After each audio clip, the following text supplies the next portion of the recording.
राजाई पद भी देता है, राजा बच्चे भी है और साथ साथ हम त्यागी तपस्वी ऋषि भी है। तो ऋषि क्या करते हैं? तपस्या करते और पवित्र रहते और विकारों का भी त्याग करते हैं। वो गृहस्थ को छोड़ करके जंगल में चले जाते हैं। तो बाबा ने कहा तुम्हें पुरानी दुनिया का बेहद का संन्यास करना है। सिर्फ घर नहीं छोड़ना है, लेकिन तुम्हें विकारों से संन्यास करना है, बेहद के बैरागी बनना है। तो बाबा ने कहा तुम बच्चे राज ऋषि हो, पुरानी दुनिया का सारी दुनिया का संन्यास करते हो। तो बाबा ने कहा जो सारी दुनिया का संन्यास करते हैं वही राज ऋषि बन सकते हैं। दूसरा बाबा ने कहा कि हम बच्चों को इस ज्ञान मार्ग में एक ही मंत्र पक्का सदैव रखना है कि हम शरीर नहीं आत्मा है, हमें विदेही बनना है। तो बाबा ने कहा इसी के कारण से बाबा हमें कर्म अकर्म विकर्म की गति समझाते हैं। सतयुग में विकर्म नहीं होता, वहाँ कर्म अकर्म बनता है। और वर्तमान कलियुग दुनिया में चाहे हम संगम योगी वासी हैं, बाबा ने हमें स्मृति दिलाया है, लेकिन जाने अनजाने कोई ना कोई कर्म विकर्म बनता है। सतयुग में विकर्म नहीं होता, कर्म होता है। तो इस समय बाबा हमें कर्म अकर्म विकर्म की गति भी समझाते हैं। आज बाबा की महावाक्य का सार है, मीठे बच्चे तुम राज ऋषि हो, तुम्हें बेहद का बाप सारी पुरानी दुनिया का संन्यास सिखलाते हैं।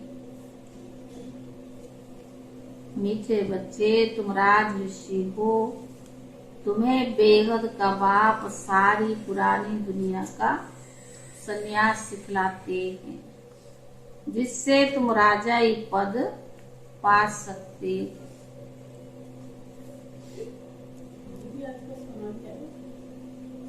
अभी बताएंगे। प्रश्न है, इस समय किसी भी मनुष्य के कर्म अकर्म नहीं हो सकते, क्यों? माया का राज।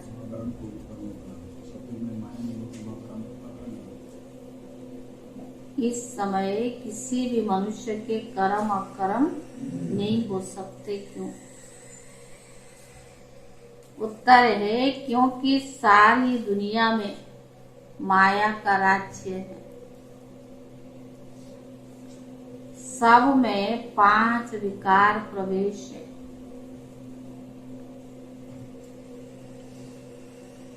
इसीलिए मनुष्य जो भी कर्म करते हैं वह विकर्म ही बनता है।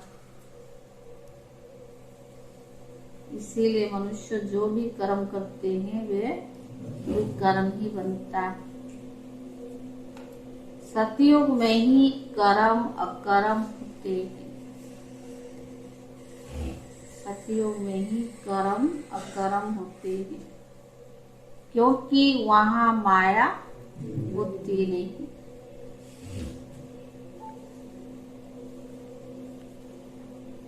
प्रश्न है किन बच्चों को, दूसरा प्रश्न है, बहुत अच्छी प्राइज मिलती है? किन बच्चों को बहुत अच्छी प्राइज मिलती है?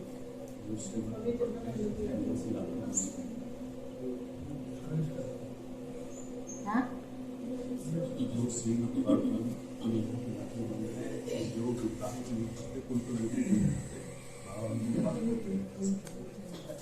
उत्तर है जो श्रीमत पर पवित्र बन अंधों की लाठी बनते हैं। कभी 5 विकारों के बस कुल कलंकित नहीं बनते। कभी 5 विकारों के बसों कुल कलंकित नहीं बनते हैं। उन्हें बहुत अच्छी प्राइज मिल जाती है।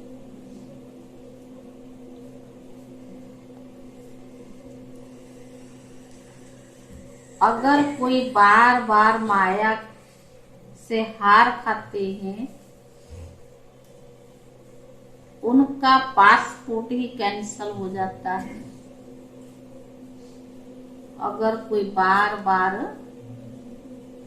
माया से हार खाते तो उनका पासपोर्ट ही कैंसल हो जाता है।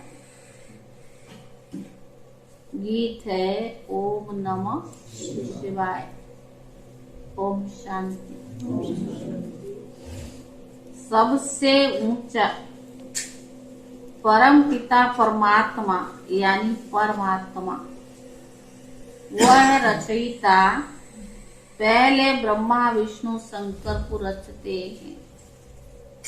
फिर आओ नीचे अमरलोक में, वहां है लक्ष्मी नारायण का राज्य, सूर्यवंशी का राज्य, चंद्रवंशी का नहीं। ये कौन समझा रहे? ज्ञान का सागर मनुष्य को कब समझा ना सके। तो बाबा ने कहा बाप सबसे ऊंचा है, जिसको भारतवासी माता पिता कहते हैं। तो जरूर प्रैक्टिकल में माता पिता चाहिए ना। गाते भी तो जरूर है। कोई समय होंगे तो पहले ऊंचते ऊंचा है निराकार परम पिता परमात्मा। बाकी तो हरेक में आत्मा है। आत्मा जब शरीर में है तो दुखी या सुखी तब अनुभव होती है। यह बड़ी समझने की बात है। यह कोई दंत कथाएं नहीं है। बाकी जो भी गुरु गुसाई आदि सुनाते हैं वे सब दंत कथाएं हैं। अब भारत नरक है। सतयुग में इसको स्वर्ग कहा जाता है। लक्ष्मी नारायण का राज्य करते थे। वहां सब सौभाग्यशाली रहते थे। कोई दुर्भाग्यशाली थे ही नहीं। सतयुग कोई भी दुख रोग था ही नहीं। यह है पाप आत्माओं की दुनिया। भारतवासी स्वर्गवासी थे। लक्ष्मी नारायण का राज्य था।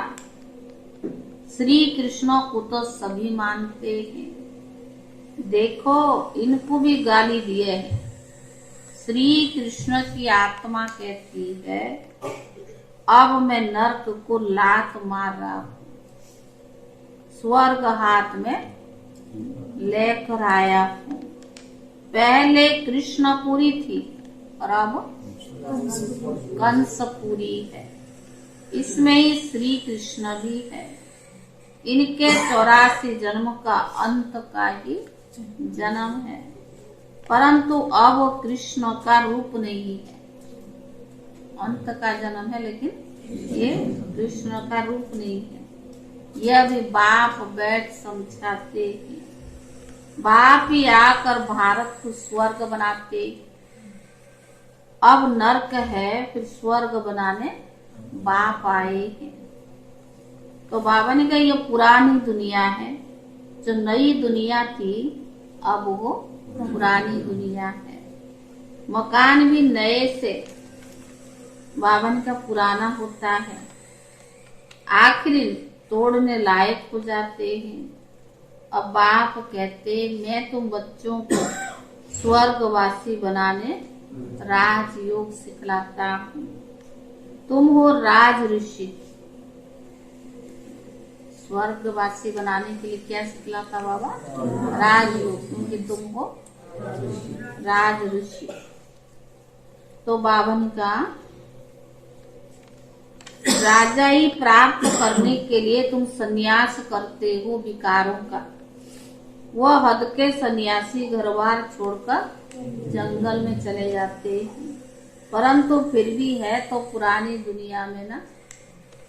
बेहद का बाप तुमको नरक का संन्यास कराते हैं और स्वर्ग का भी साक्षात्कार कराते हैं।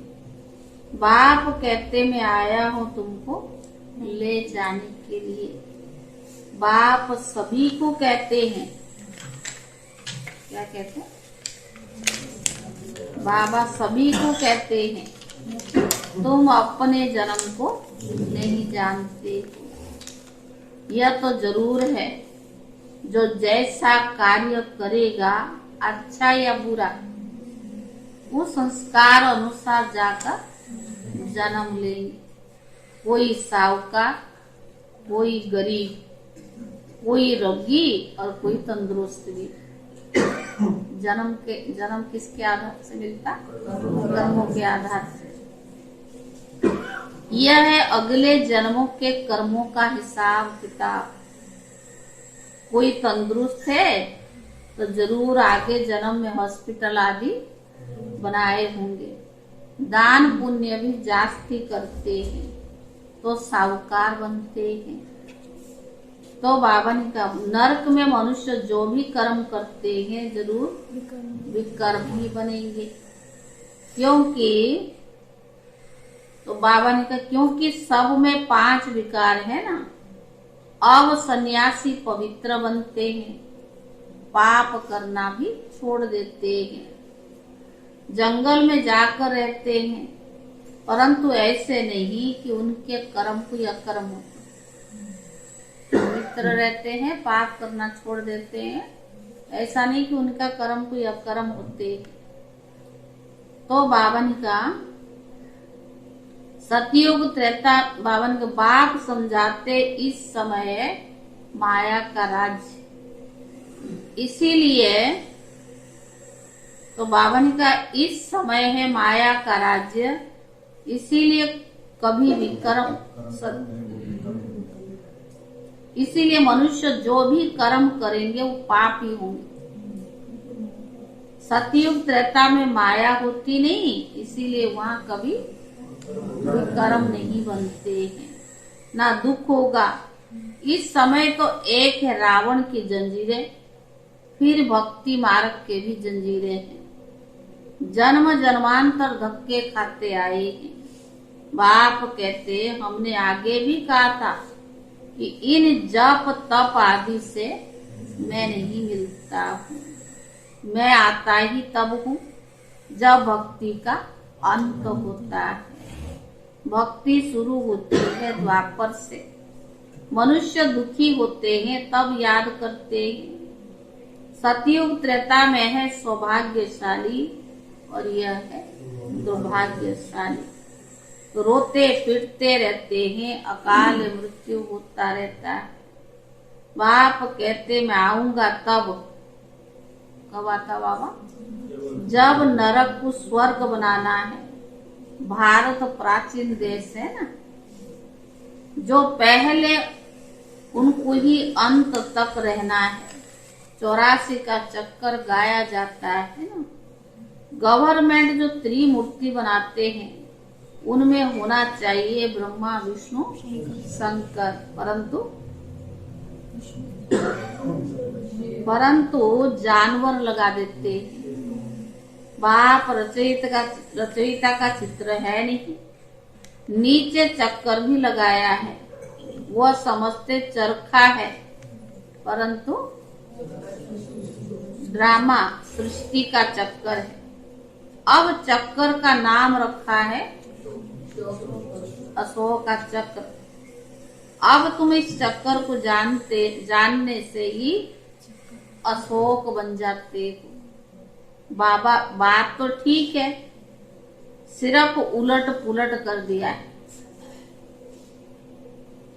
तुम इस 84 जन्म के चक्कर को याद करने से ही चक्रवर्ती राजा बनते हो, वो भी 21 जन्मों के लिए।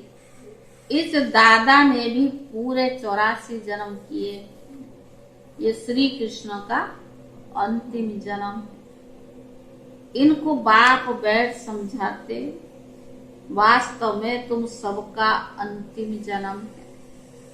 ये श्री कृष्ण का अंतिम जन्म है।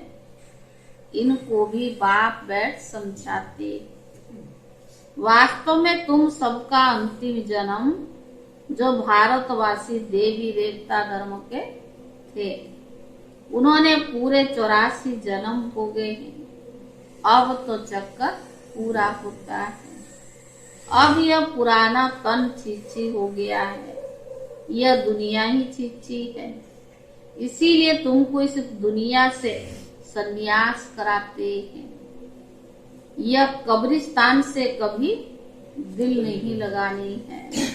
अब बाबा और वर्षे से दिल लगाओ। तुम आत्मा विनाशी हो और ये शरीर विनाशी है। अब मुझ बाप को याद करो तो अंतमति सोगति हो जाएगी। तो बाबा ने का गायन भी है, अंत काले श्री सिमरे। और बाप कहते अंत काले जो शिव बाबा सिमरे, वो नारायण पद प्राप्त कर सकता है। नारायण पद मिलता ही है सतयुग में। बाप के सिवाय यह पद कोई भी दे ही नहीं सकता। यह पाठशाला है ही मनुष्य से देवता बनने की। पढ़ाने वाला तो बाप है ना, जिसकी महिमा सुनी ओम नमः शिवाय।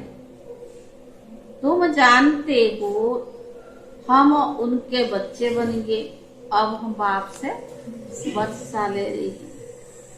अब तुम मनुष्य मत पर नहीं चलते हैं। मनुष्य मत पर चलने से सब नरकवासी बन गए। शास्त्र भी मनुष्य के ही तो गाए हुए हैं अथवा बनाए हुए हैं। सारा भारत इस समय क्या है? धर्म भ्रष्ट कर्म भ्रष्ट बन पड़ा है। देवताएं तो पवित्र थे। और बाप कहते अगर सौभाग्यशाली बनना चाहते हो तो क्या करो?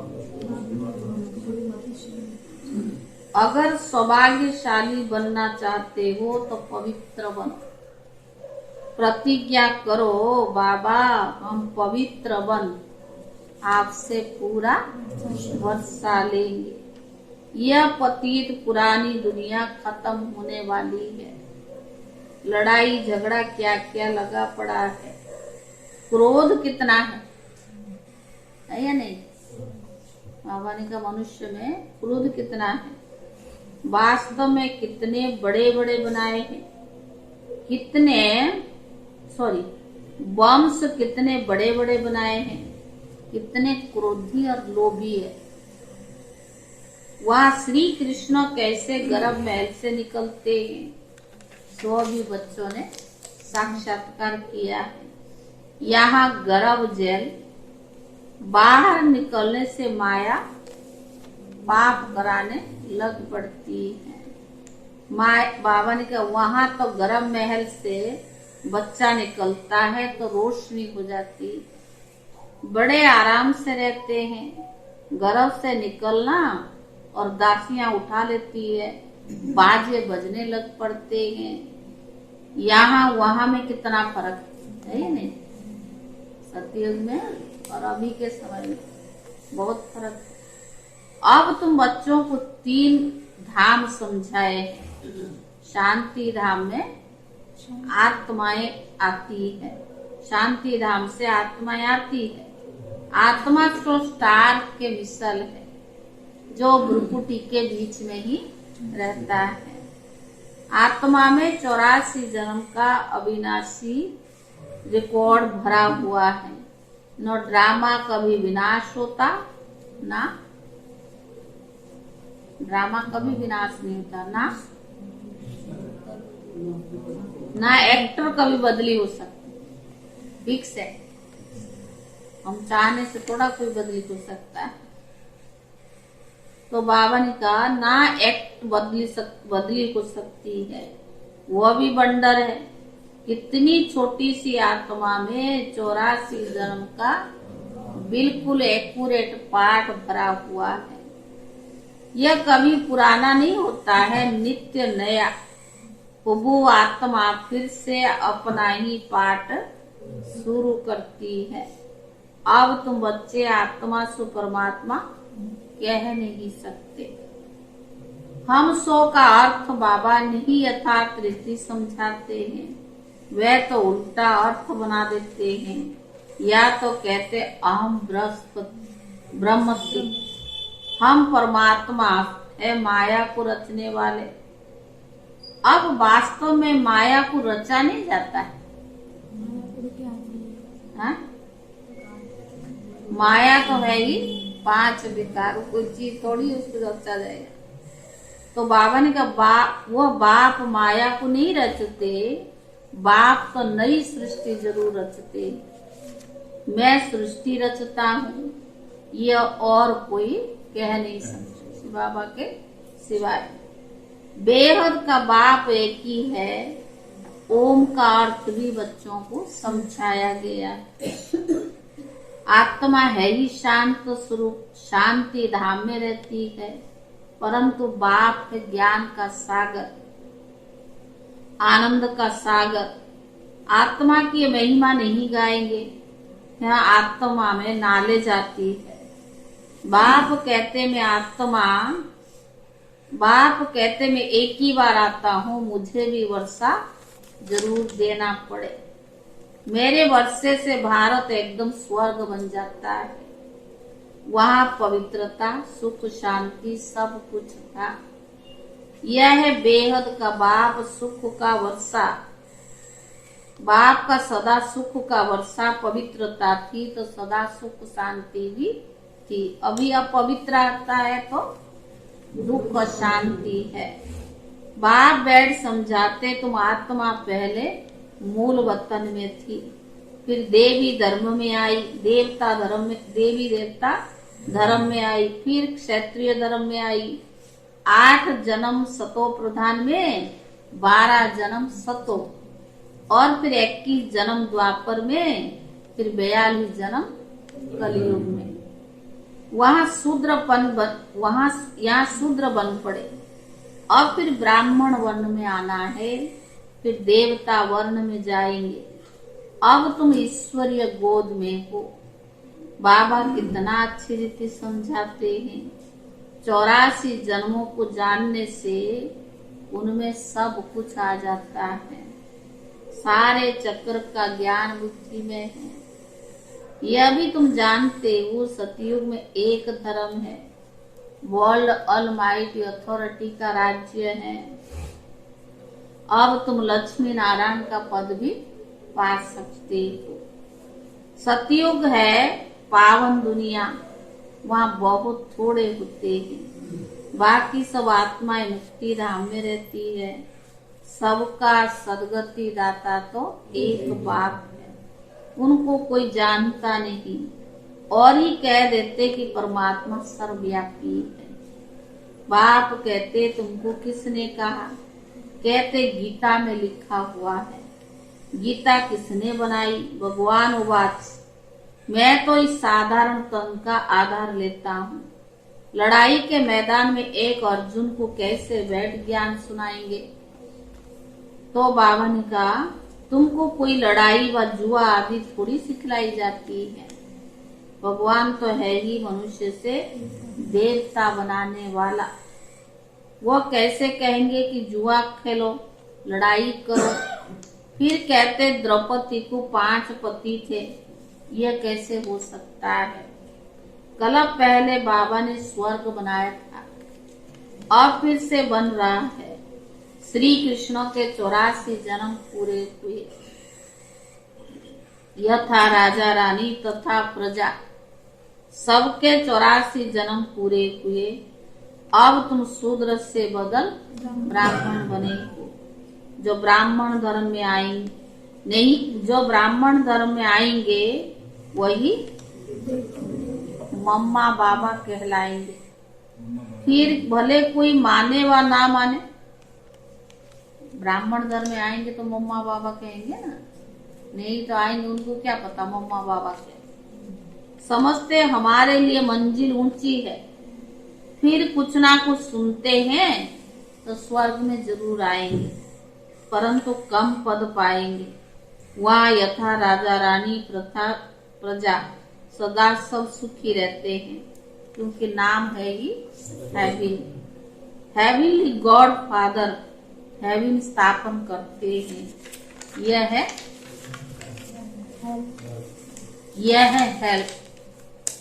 सब सीताओं को रावण के जेल में बांधा रखा है, सभी शोक में बैठ भगवान को याद कर रहे हैं कि इस रावण से हमें छुड़ाओ।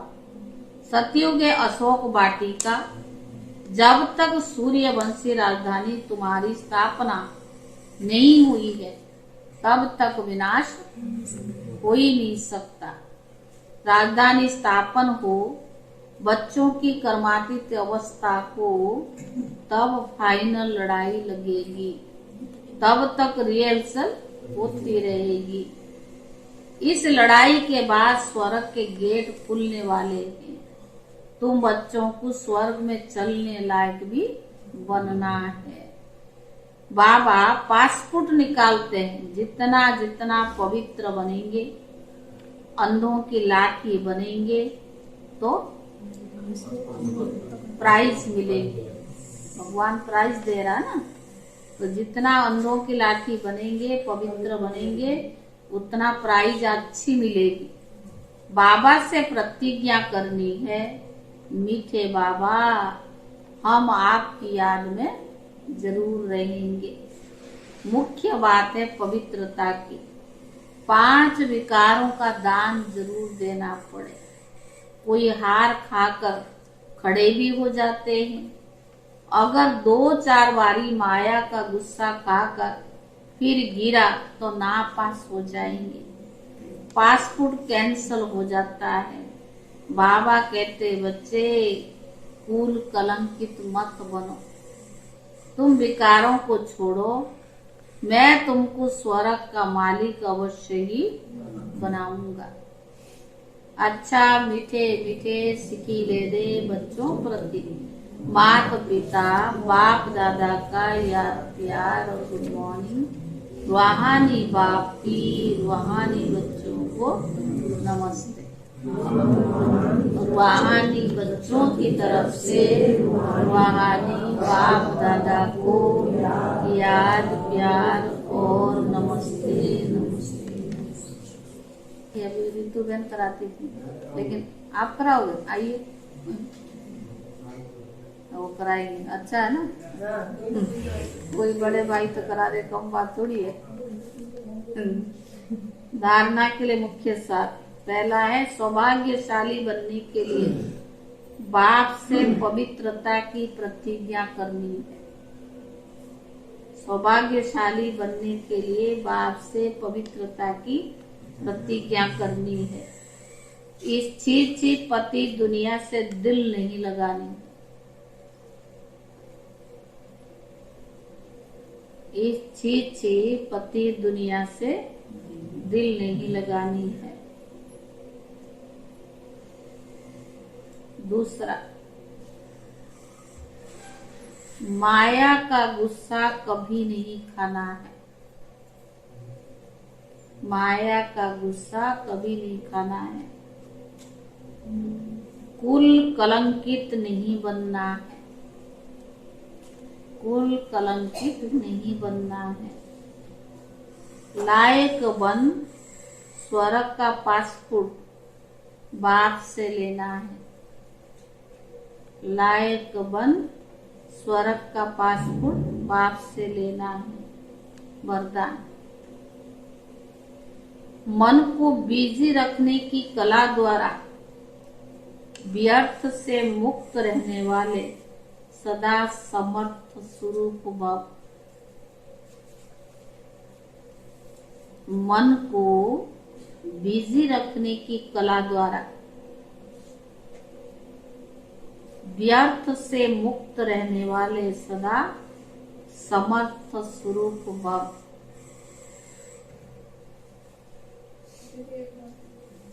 मन को बिजी रखने की कला द्वारा व्यर्थ से मुक्त रहने वाले सदा समर्थ स्वरूप भव। जैसे आजकल की दुनिया में बड़ी पोजीशन वाले अपने कार्य की दिनचर्या को समय प्रमाण सेट करते हैं।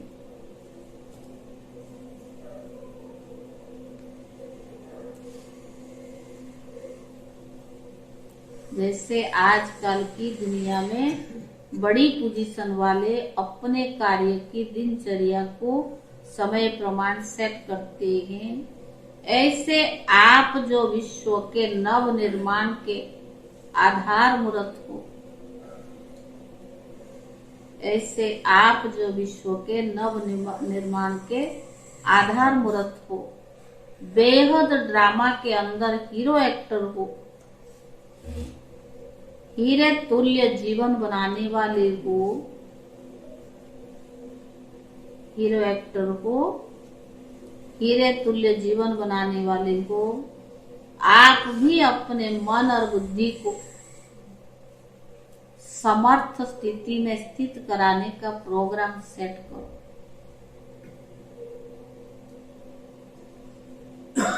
आप भी अपने मन बुद्धि को समर्थ स्थिति में स्थित कराने का प्रोग्राम सेट करो। मन को बिजी रखने की कला संपूर्ण रीति से यूज करो। मन को बिजी रखने की कला संपूर्ण रीति से यूज करो, तो व्यर्थ से मुक्त हो जाएंगे, कभी भी अपसेट नहीं होंगे। स्लोगन,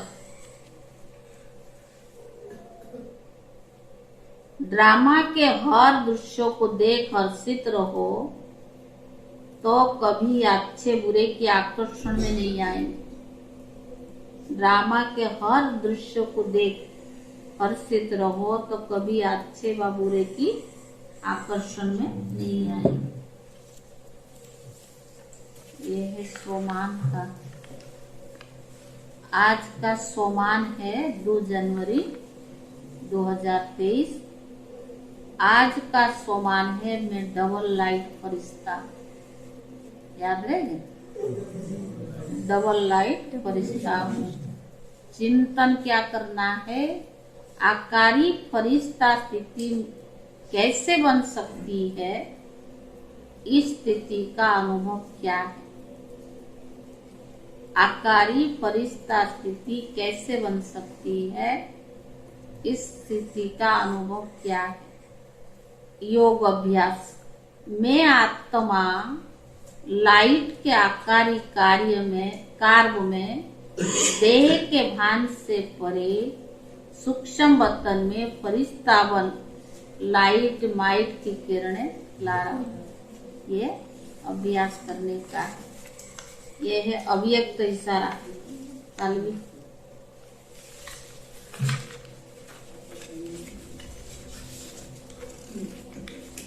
ये है अव्यक्त इशारा जनवरी मास का। कल का है कल जो था, बाप दादा चाहते कि हर एक बच्चा एक रस श्रेष्ठ स्थिति के आसनदारी, एकांतवासी, अशरीर, एकता स्थापक, इकोनामी का अवतार बने। एक दो के विचार को समझे, उन्हें सम्मान दे, एक दो को इशारा दे, लेन देन का आपस में संगठन की शक्ति रूप को प्रत्यक्ष करे, अव्यक्त स्थिति को बढ़ाने के लिए एकांत के रुचि रखे, सर्व संबंध सर्व रचनाएं एक से लेने वाला ये एकांत प्रिय हो सकता है। आज का है एकांत प्रिय तब बन सकेंगे जब अनेक तरफ से बुद्धि टूटा हुआ होगा और एक के ही प्रिय होंगे। एक प्रिय होने के एक की याद में ही रह सकते हैं। एकांत प्रिय अर्थात एक के सिवाय दूसरा ना कोई, सर्व संबंध सर्व रचनाएं एक से लेने वाले हो, एकांत प्रिय हो सकते हैं। एकाग्रता सदा निर्व्यर्थ संकल्प, निर्व्यर्थ संकल्प निर्विकल्प। आज एकांत प्रिय का, कल एकांतवासी का, आज एकांत प्रिय का, ये अव्यक्त इशारा है। भाई जी आएंगे क्या? अब तो करने आ रहे हैं। कल जो योग कराने वाले हैं वो है विमला बहन और भारती बहन, सबको मिलेगा 2-2 करके।